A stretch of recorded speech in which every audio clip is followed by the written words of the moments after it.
Hello friends, welcome to this third video on power spectral density.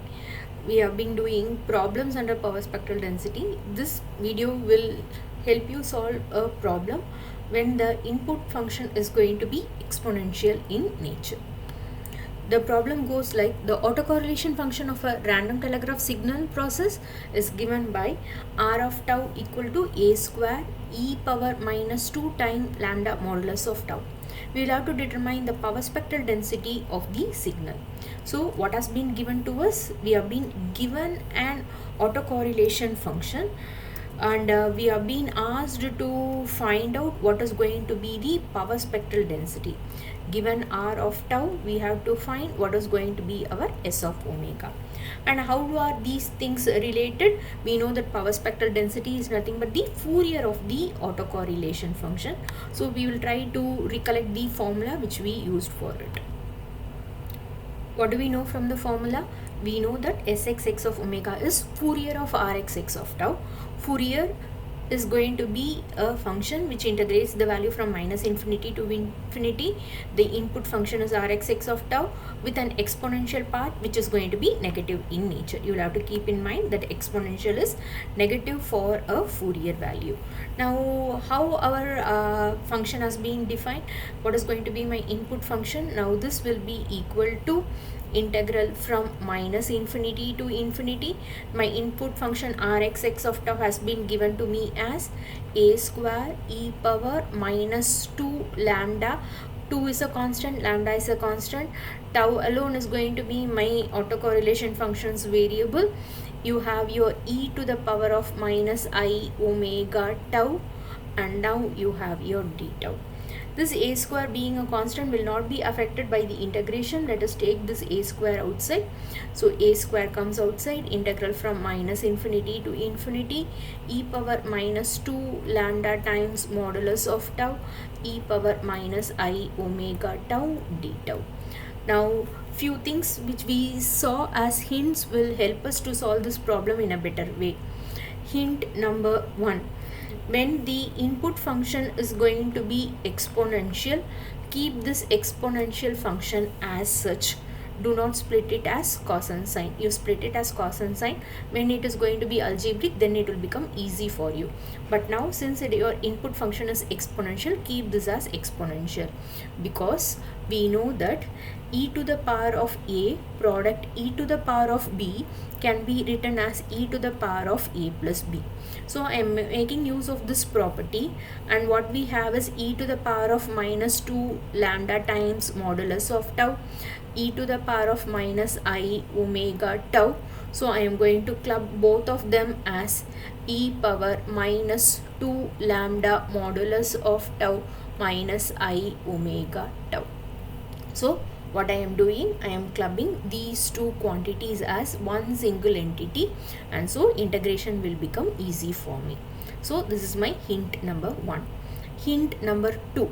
So this is going to be my hint number 1. Hint number 2. What do you have in your hint number 2 is, whenever we find modulus in my input value, we have a modulus over here, then my integral from minus infinity to infinity has to be split and write as minus infinity to 0 as the first part and 0 to infinity as the second part. This is because modulus behaves entirely different in this region from minus infinity to infinity. It takes a negative value between minus infinity to 0, and it takes a positive value between 0 to infinity. So in this zone you have the value to be negative, in this zone you have it to be positive. So the next point is you will have to split and write. So what happens over here is, I write my Sxx of omega from my previous slide as a square is a constant, so let me take it outside, and this integral which is going to be from minus infinity to infinity, what I am doing, I am splitting it as minus infinity to 0 and the second integral from 0 to infinity. A square is constant to both the quantities. So this is my second step. Now what we know is, in minus infinity to 0, what happens, this modulus takes a negative value. So you have it as e power minus 2 lambda into, what will happen to the modulus? modulus will take a negative value. Okay, and minus I omega tau. So this is going to be my third point which I need to keep in mind. And what will happen to the zone from 0 to infinity? 0 to infinity, modulus takes a positive value. So what will happen to this modulus? It will become e power minus 2 lambda times, this will become positive tau minus I omega tau. Now the integration has to be carried out with respect to which variable? With respect to d tau. Keep it in mind. So d tau, so you put here as d tau. So we have one function exponential which has to be integrated with respect to d tau. Now coming to my hint number 4. What was our hint number 4 was, whenever we have one of the quantities to be minus infinity, what we need to do is we need to keep this exponential to be positive, so that when I apply the variable will take the value of minus infinity and this will move towards your 0. So when I have minus infinity, I need to keep my exponential positive, so it becomes tau times of minus into minus will become plus. So 2 lambda, this is going to be minus, so minus I omega times. So what do I do is, whenever I have minus infinity to your value as minus infinity as one of your limit, keep your exponential as positive. So what I am doing over here, I am keeping my exponential as positive. Now in the second zone, what happens in the second zone? You have the limit as infinity. When you have infinity, then what you will have to do? You will have to keep your exponential as negative. So what you will have to do is, you will have to pull minus tau outside. What you will have to do? You will have to pull minus tau outside. When minus tau is pulled outside, what you will be left out is 2 lambda. Since minus has already come outside, this will become I omega. So in the second zone, from your 0 to infinity, what happens? Your value for your exponential keeps as negative. In minus infinity to 0 zone, keep your value as positive. So now when you apply tau as minus infinity, this will move towards your 0, and when you apply tau to be infinity, it becomes minus of infinity and it will move towards 0. So this is going to be the primary idea behind it. So we move on to the next slide. So my Sxx of omega is equal to a square integral from minus infinity to 0 e to the power of, I have it as tau into 2 times of lambda minus I omega into d tau. And in the second zone, from 0 to infinity, I have minus tau times 2 lambda plus I omega into d tau. Now we are ready for integration.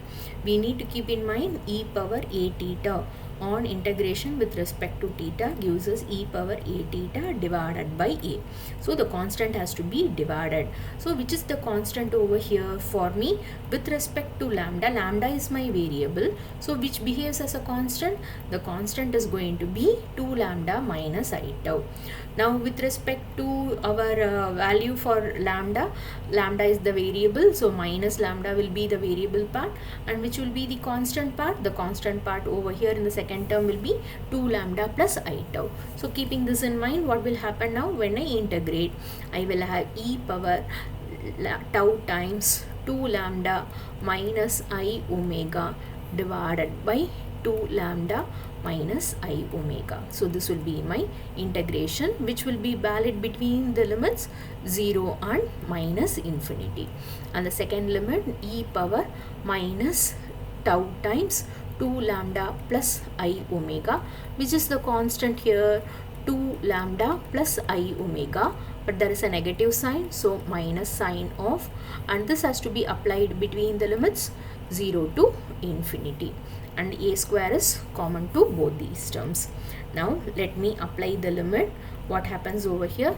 Lambda takes the value 0, lambda takes the value minus infinity, and we need to keep in mind what is going to be our e power 0 is going to be 1, and e power minus infinity will be equal to 0. Keeping these 2 points in mind, what happens over here? E power upper limit is 0. What is going to be e power 0? 1. So you have 2 lambda minus I omega. Upper limit minus lower limit. What will happen to e power minus infinity? E power minus infinity becomes 0. Now moving on to the second term. What happens over here? You will have lambda take the value, upper limit is infinity, lambda takes the lower value, lower limit is going to be 0.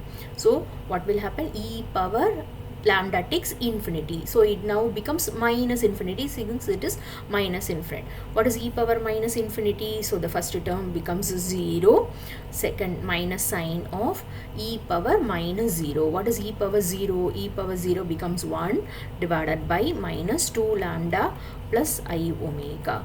So this is going to be my limits after substitution. Now I have to simplify this process. So moving on to the next slide, I have this as a square into 1 divided by 2 lambda minus I omega, 2 lambda minus I omega, and this minus of minus will become plus. So plus 1 divided by 2 lambda plus I omega. Now let me take the LCM. What will be the LCM? 2 lambda minus I omega into 2 lambda plus I omega will be my LCM. Now this will be multiplied with the missing factor, which is 2 lambda plus I omega, plus sign. This will be multiplied with the missing factor, which is 2 lambda minus I omega.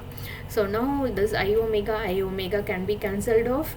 You will have a square, 2 lambda and 2 lambda will make it as 2 plus 2. So it is 4 lambda, and in the denominator this is of the format a minus b into a plus b. You can use it as a square minus b square. So you will have 2 lambda the whole square minus b. What is in place of b? I omega the whole square. What is I square? We need to keep in mind I square is equal to minus 1. So you will have 4 lambda a square divided by 2 square makes it as 4 lambda square, I square makes it as minus of minus plus omega square. So the final answer for this problem will be 2 lambda a square into 4 lambda square plus omega square. Thank you.